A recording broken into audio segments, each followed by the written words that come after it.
Yan mga bay. So yan, nandito pa rin kami mga bay. We're going back to Juneau na. Yan, as you can see, yung sa likod natin nandyan pa rin yung Mountain of Ice. Yan mga bay.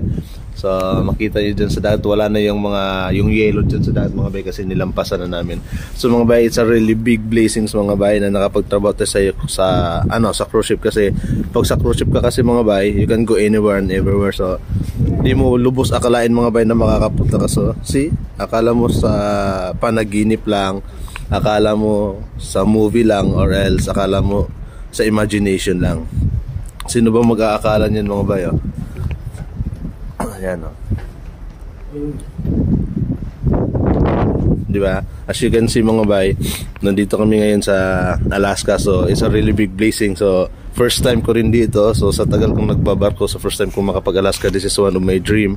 Tsaka nung nasa probinsya kami mga bay, pag mainit sasabihin mo gusto kong tumira sa Alaska, kasi nga nakikita natin sa mga videos, sa mga movies na malamig, may ice. So hanggang salita na lang, hanggang ganun na lang mga bay. So parang hanggang pangarap na lang siya, parang ganun lang, kasi malabong puntahan pero ngayon nandito na tayo mga bay. Tapos mamaya pupunta tayo sa isang port sa Juneau. So it's our chance na makalabas ulit, kasi kahapon pumunta kami sa Sitka, Alaska. So diba, it's really amazing mga bay. Sino bang mag-aakala na may ganitong lugar sa mundo mga bay? And this is real. This is real. This is not a movie. This is not a dream. This is not an imagination mga bay. This is real. I'm already here in Alaska mga bay, di ba? This is one of my dream cruise na nagtatrabaho ka at makapunta ka. So hindi madali ang trabaho bilang isang seaman, kasi malayo ka sa pamilya mo. Tsaka so you need to stay for 6 to 7 months. It depends. Sa cruise ship to mga bay. Tapos yan, a lot of sacrifice.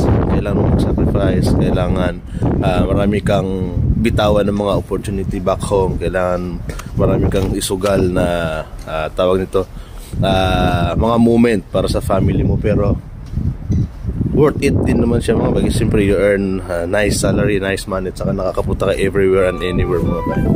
Like now. So yun mga bay. So sa inyo dyan na nag-a-apply, so try nyo lang ng try. So wala namang mawawala hanggat nagtatry sa sikapan lang. Tsaka siyempre mag-iingat, kasi hindi rin naman ganun kadali na makapunta ka dito, diba? Yan, titingin ako mga bay, kasi gumagalaw yung dagat dun. Baka makakita tayo ng whales or ano man. Yan mga bay, as you can see sa palibot natin. Yan.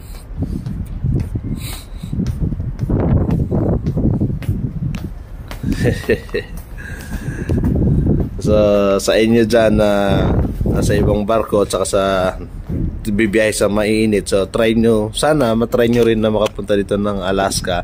Let's ma-experience nyo yung ganitong weather at saka ganitong experience, kasi there's walang katumbas na halaga ang pwedeng ibayad sa experience mo na to. Yan yan, palibot na kami doon mga bay, kasi papunta na kami ng Juneau. So medyo may araw na doon ng konti.